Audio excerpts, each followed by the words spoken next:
Hello, ladies and gentlemen, and welcome back to Super Luigi Galaxy, to one of the worst episodes, until you know the trick.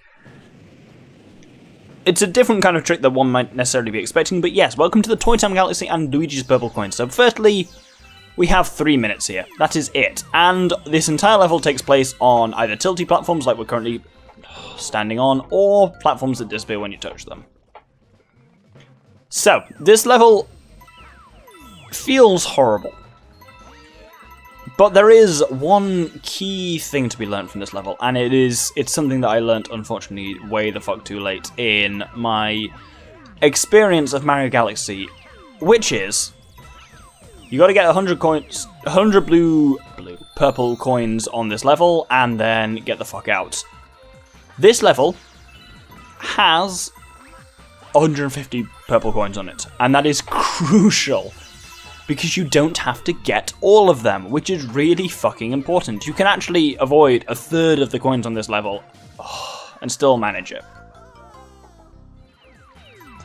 But yes, anyway, it took me quite a while to get back to this point because this level is not easy, but as I say, it's made much easier by the fact that you don't have to perfect it, and like, it's really easy to, you look at this level and you're like, oh god, I need to get every fucking purple coin in this episode, so you try and plot out the perfect route and such like that, but it's actually, you don't need a perfect route, you just need a route that's good enough, because you just need to hit the majority, I mean 2/3, of the purple coins rather than all of them, motherfucker.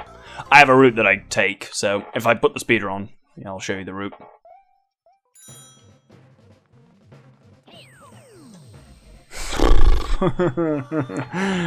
That's definitely not the route to take.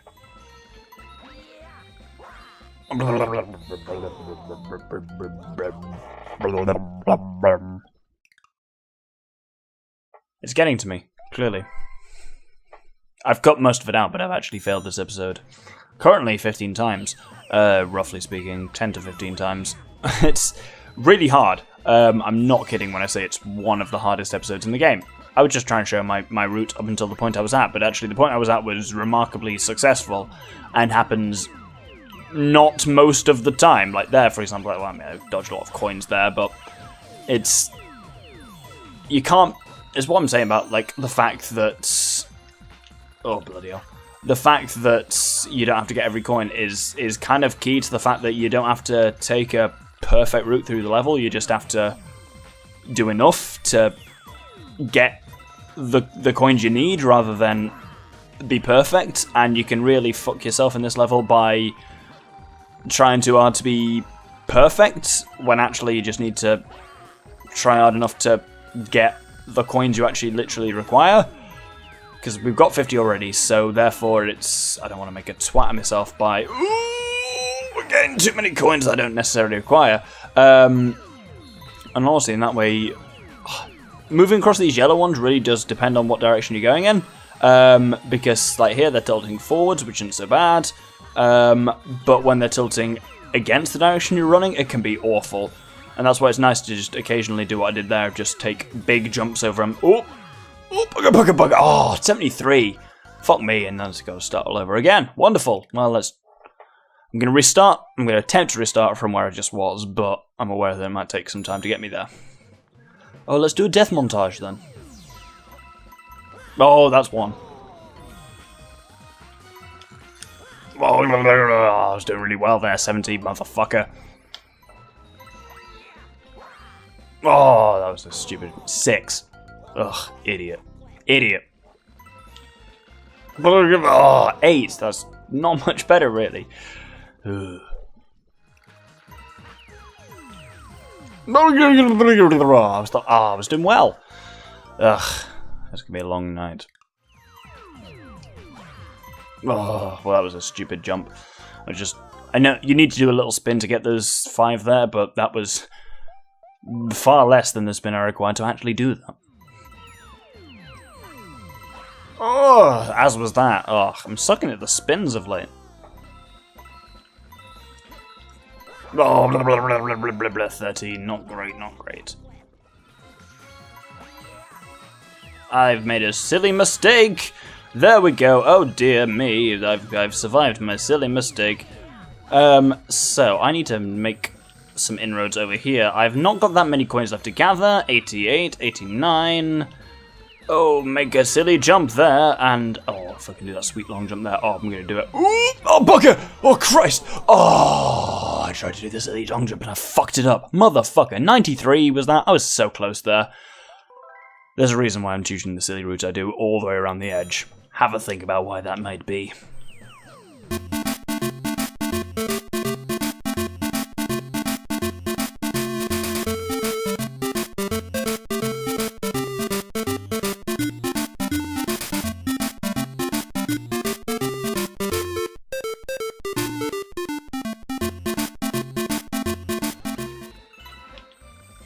Right, 98, we're doing well. Doing well. Oh, no. Oh. The stars appeared, but I'm, like, mid-spin. This is not good. Where's it going to throw me? Oh! Oh, bugger. Oh! Yes, the star appears right back at the beginning. Oh, there we go. So you've got to get to the beginning with enough time to return to the beginning, obviously, because you've got, like, only a minute, 3 minutes in total. But you got to make sure you've got literally enough platforms left to get back to the beginning, otherwise that can really fuck you. As you can see, oh, that's taken probably longer than I intended it to. 10 minutes, let's say. It's taken me much longer than that in real life, but it's an interesting one. It's one of the hardest in the game, I would say. Luigi's green, purple coins. Definitely top 3 for hardest in the game. I will flag the other 2 in that top 3. I wouldn't want to say for certain which of the top 3 is the hardest, but that one is certainly amongst them, without a shadow of a doubt. So I'm going to relax by going to a much nicer one from here on, which is the Seaslide Galaxy Episode 3.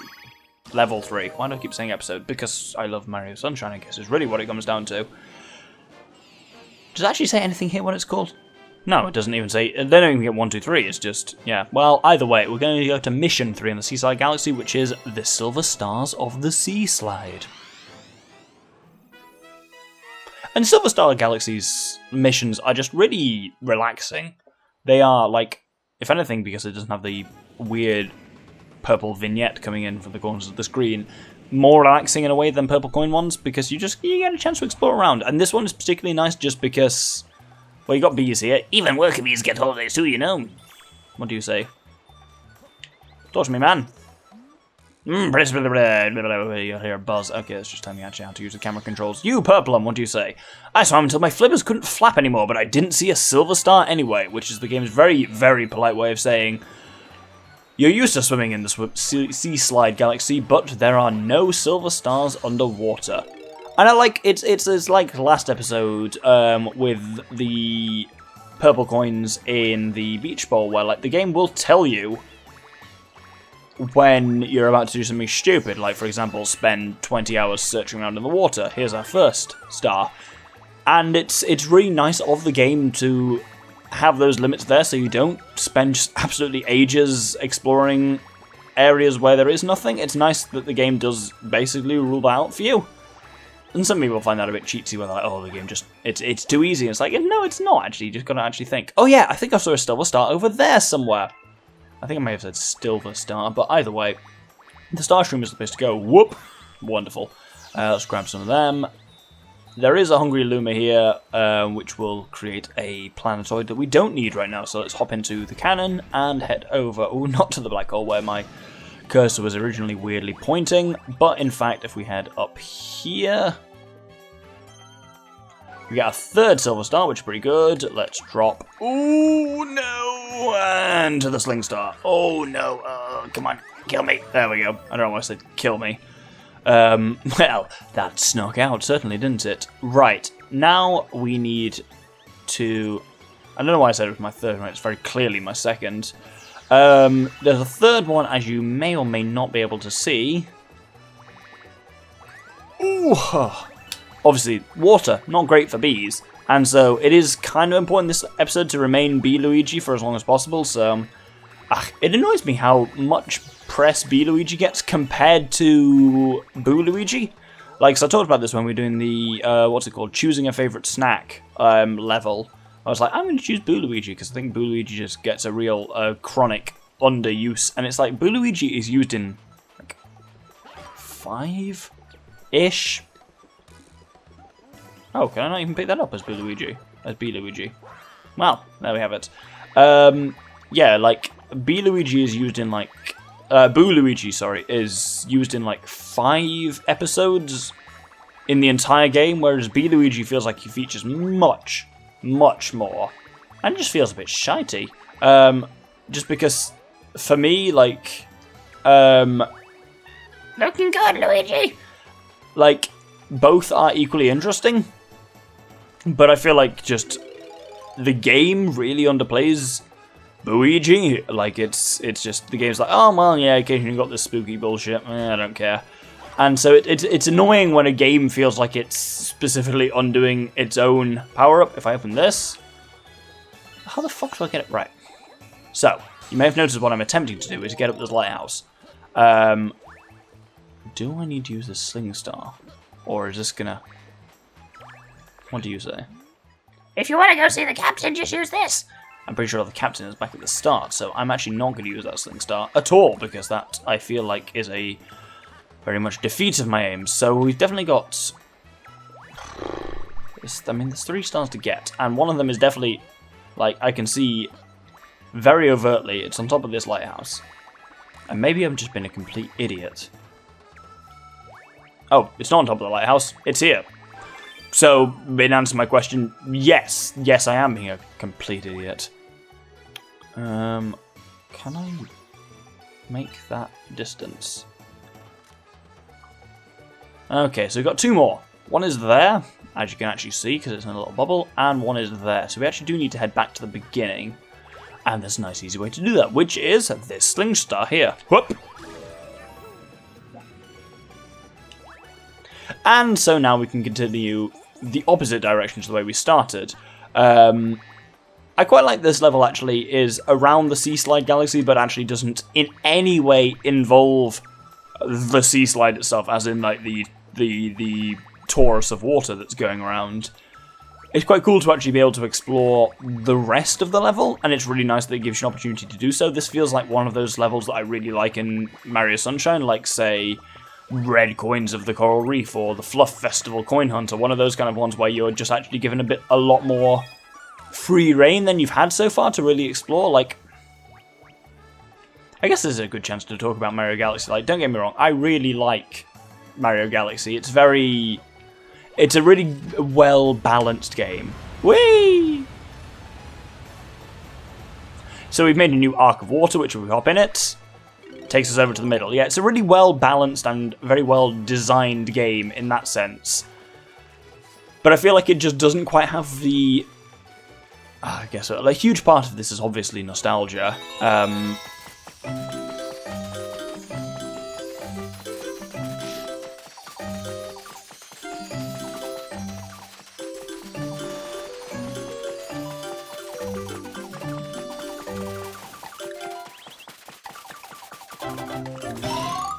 Yeah, I think a huge part of it is nostalgia. I just don't have, obviously, as much nostalgia of this game as I have for Mario Sunshine. But there's all kinds of hop-up in the Sea Slide. What's going on? Who cares? Let's grab this final Silver Star. I guess maybe so, yeah, I have more nostalgia for it that, but like, I feel like the fact that you keep going back to the same levels, it builds up more of a feeling with those levels, whereas this one has more levels, technically speaking, but that you visit less. Like, the core galaxies, you have like 6 missions in, including basically 4 majors, 1 bonus, and 2 comet missions. And whereas obviously Sunshine was like, you have like 7 levels that you visit for like 12 shines or something per level. Obviously, so this gives us, having gathered them all, gives us the star, which is very nice. But yeah, I feel like it's missing that kind of real connection with each level just because you spend less time in each level. I don't know, maybe I'm just being an old man ranting about, oh, back in my day. I don't think it's that. Like, obviously there is a fair bit of nostalgia there, but I feel like this game and Mario Sunshine are, and like, Mario 64 is more like that because you visit the same levels over and over again more, and I feel like that does it better. It's like, you build up, personally speaking, a rapport with the levels more than you do here, and I don't know whether that's necessarily good or bad. It is just a different way of doing it, and I guess I just prefer the one where you visit fewer levels more frequently. Anyway, enough of my old man rambling. We're going to head not up to anywhere. We head to the engine room. And it's time to return to the Toy Time Galaxy. And this time, there's a purple comet there, but we're not going to do that. We're going to do the third level of the Toy Time Galaxy. So this is Bouncing Down Cake Lane. So the game very much sets you up for what the two major concepts here are going to be, which is going to be Cake Lane, and it's going to be bouncing down. So this is going to be a heavily Spring Luigi heavy episode, and it's also going to be confectionery based.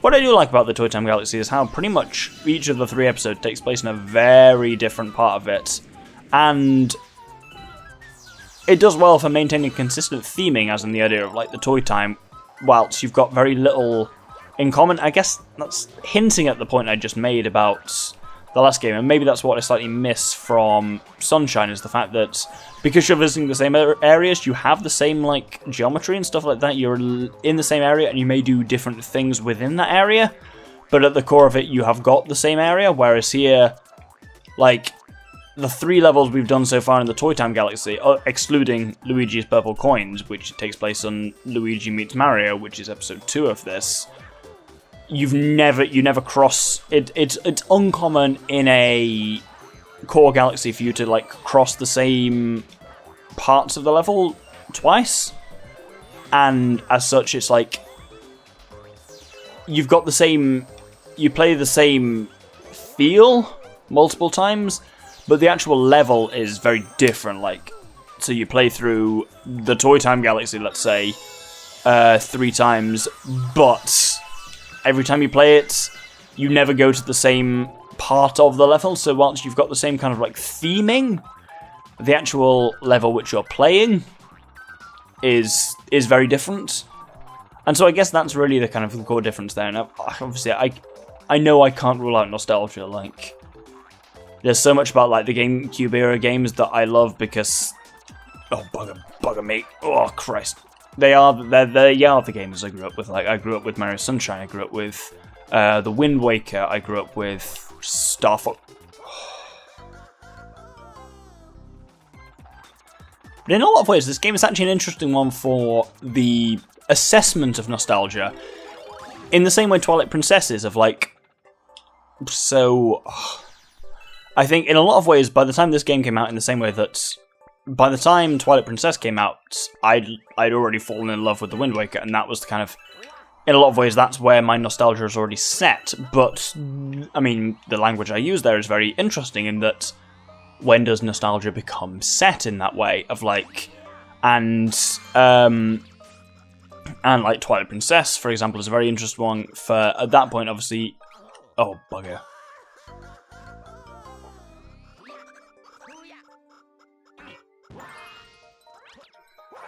Yeah, I guess that, like, oh bugger, can't make that jump.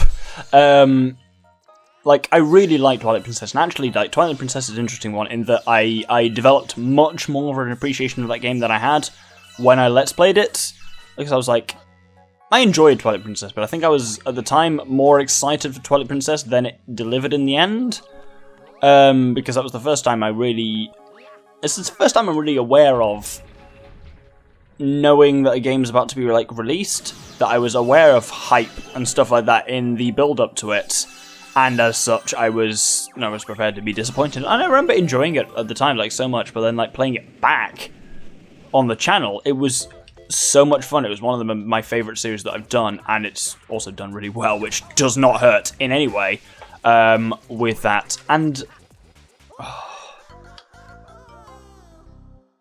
please put me back on that same planet. It did! Wonderful. But yeah, like, it's interesting to see, like, that the GameCube era games, so Wind Waker, Sunshine, like the ones that have like the most. So here's an interesting thing. So here, it's a birthday cake. So what does one do with a birthday cake? Ow, get burned. No, one blows out the candles, which is what we have to do here.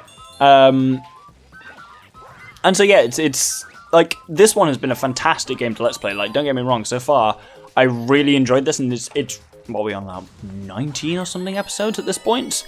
And it's not graded yet. It's been a really good fun one to do because it has got a lot more variance than your standard Mario game in that because there's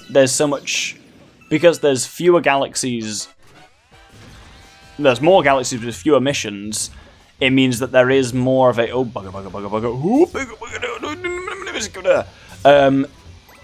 it's very rare that like any individual episode starts to feel at all like repetitive, just because there's so much stuff going on. And like I never spend. It's very rare that I even hit the same galaxy twice in any given episode. So, and wallop. Oh bugger! I said wallop. Oh, bloody wallop. Oh. Wallop. Nope. Okay. And nope. Let's try again. And wallop? Question mark. Wallop. There we go. That took a while. And yet, nostalgia is an interesting thing because it can be really good, but it can also impact your enjoyment of both the game in question and also any future game in that series can be hard hit by nostalgia. And like, I don't know where I stand on that necessarily, because I feel like I have the right degree of nostalgia for a lot of Nintendo stuff where I'm like, I enjoy this one, whatever this one be, but my enjoyment of this one doesn't necessarily impact my enjoyment of others. Like, I would happily say that Sunshine is my favourite Mario game, and I would stick with that. However, I would safely say Mario Galaxy is bloody good. And Mario Galaxy 2 is also bloody good. Mario 3D World is different, and it's harder to judge it in the same way, because it's more like a 2D Mario game than it is like any of the other games in the thing. And then Mario Odyssey I played recently, and Mario Odyssey is fucking fantastic, and I mean, as soon as I get a capture card that's capable of it, I'm sure Mario Odyssey will pretty quickly join my list of well, I mean, it is already on my list of games that I do very much want to play. And so I guess, and it's like, I'm the same with Zelda games generally. Like, obviously Zelda games change a lot more between iterations, I feel, than Mario ones do necessarily. Ooh, you bugger! But I'd like to think, largely speaking, I don't necessarily let... I want to say I don't let nostalgia cloud my viewpoint, but obviously it inevitably does. Even if it's just you like the games you first played, because that's always the case. And how can one really avoid that?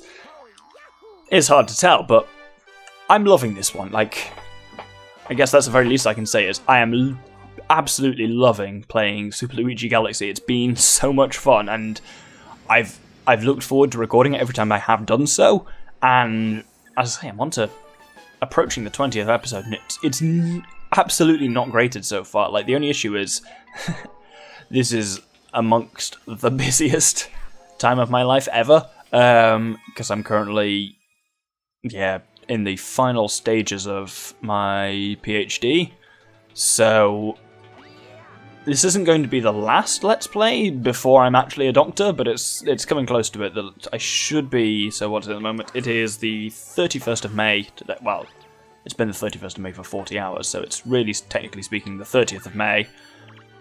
And I will be hopefully submitting my thesis end of, let's say, October time. And then I have to defend my thesis, which will happen at some point a month or two following that, and then once I've defended my thesis, which will be at the latest December, January, I will be a doctor. Which is crazy, because I've been referring to myself as doctor all these years on YouTube, but then that will actually be my title. I will be a doctor, and it feels weird. I mean, it shouldn't feel weird in a sense, because I've obviously... And there we go, sorry for the slight stuttering in conversation this will be, but the comets were not in the right position, so I had to go and rejig some stuff with Comet Deco. But, yeah, it's like, so what we're going to be doing here is a speedy comet in orbit around the Dusty Dune Galaxy, so it's a Sandblast speedrun, and yeah, it's like, it's weird, because in some ways I'm like, I don't feel like I've earned the title of Doctor, because it doesn't quite feel right, but also, I've worked my bloody dick off for the last 3 years. Like, doing a PhD is not easy.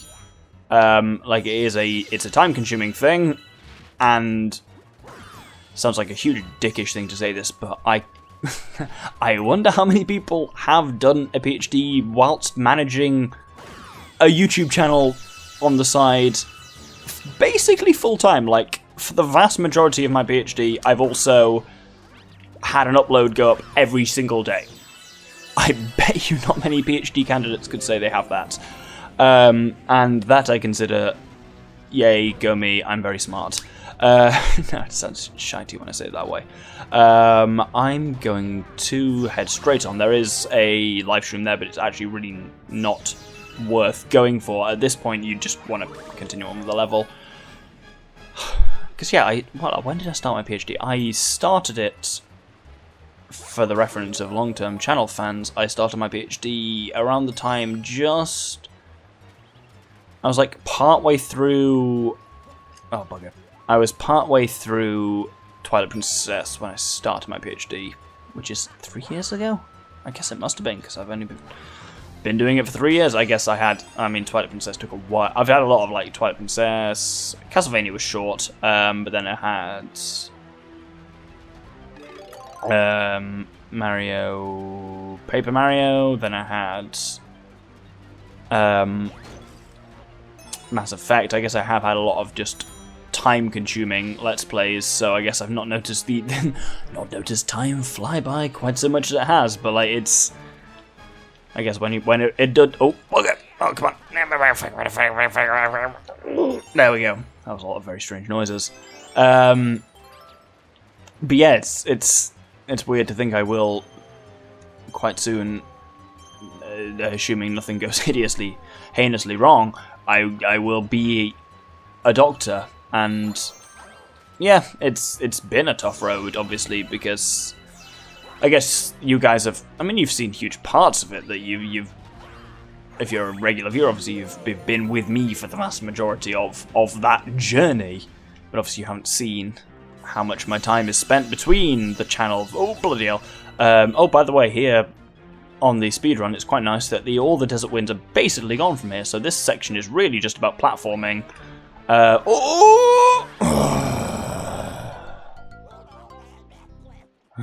Well, as ever, if you die during a comet mission, all the way back to the beginning for you, my friend. Well, that's what you get. Ow, you little bastard. Fucking die, you shite. Okay, I must admit, that was perhaps a little aggressive. Wait for it. Wait for it. Wait for it. And wallop! Oh, bugger. Well, I cocked that up pretty hard.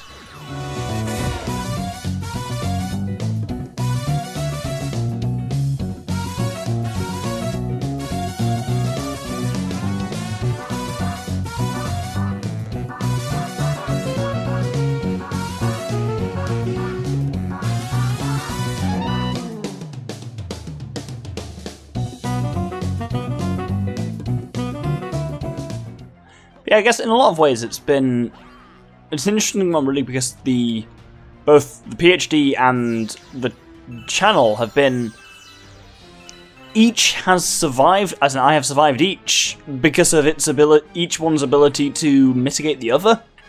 As in, when I've really been sick to death of my PhD and just wanted to do that it's been nice to take refuge, in the channel. Yeah, it's weird to continue a conversation because there's like 2 or 3 minutes in between as I get back to this point, because obviously no bloody checkpoints in a... Oh, bloody hell. In a comet mission. But yeah, it's like, when I've been really just pissed off with the PhD and just can't be arsed with science anymore, it's really nice to just have like, here's something I enjoy doing, which is just retreat back into the channel at that point. And then other times I'm like, I work my dick off for the channel, and the average video gets like 10 to 15 views, and it's like, fuck, that's annoying. So equally on that part, when I'm pissed off with that, I'm like, well, I'm gonna do science and focus on that. And it's really nice to have the option of both, and each gives me a both well-deserved, I would like to say, and also well-needed rest from the other, and I think they've generally worked well in tandem. And I say, I can't think of many people who have managed a full-time academic qualification like a PhD while juggling what is basically a full-time YouTube channel, and we've done a video every day for, unless there's been a serious cock-up, the entirety of my PhD and much further beyond. But it is because the two balance each other out surprisingly well for me, especially when it like we've done really well in terms of balancing out. So obviously it's different when it comes to me versus when it comes to the channel as a whole, where basically obviously I can record whenever the fuck I want, but with the other guys it's a bit harder, so occasionally I will just like get them down for a weekend at a time, and we'll spend a weekend, over the course of the weekend we'll record like 20 hours of content, which when split into 15-20 minute episodes is like 5-6 weeks minimum, like more on the order of like a couple of months worth of content. So it's been an odd balancing act, and maybe it's coming to the end, or maybe it's only going to get harder from here as life becomes a lot more serious. But either way, I'm at the end of this episode, so rant's over, I suppose. So thank you very much for watching. We started off with an awful level. It's one of the hardest in the game, but we've had a lot of quite nice ones following on from that. That last one was harder than I thought, because actually I cocked that up more times than I expected to. Because, yes, off camera I failed that, probably 10 times total, which you didn't see. But either way, next episode we're going to be moving on to another couple of purple coin missions, and just we're in the post game now, so purple coin missions are going to become more and more frequent because every single core galaxy has a purple coin mission. So I'll probably be doing them and juggling them with a few more missions, but actually the vast majority of stuff we're going to be doing from now on is bonus stars, because we've done... So every core galaxy has 3 missions, 2 comets, and a bonus. And we've done... I think we've done the second mission on almost every galaxy now, so it's mostly going to be a couple of thirds to wrap up, and then it's going to be bonuses and comets. So, yeah, we'll probably be wrapping this up probably in the next 6-ish episodes. So, thank you very much for watching, and I hope you'll join me next time. Thank you very much, and good day.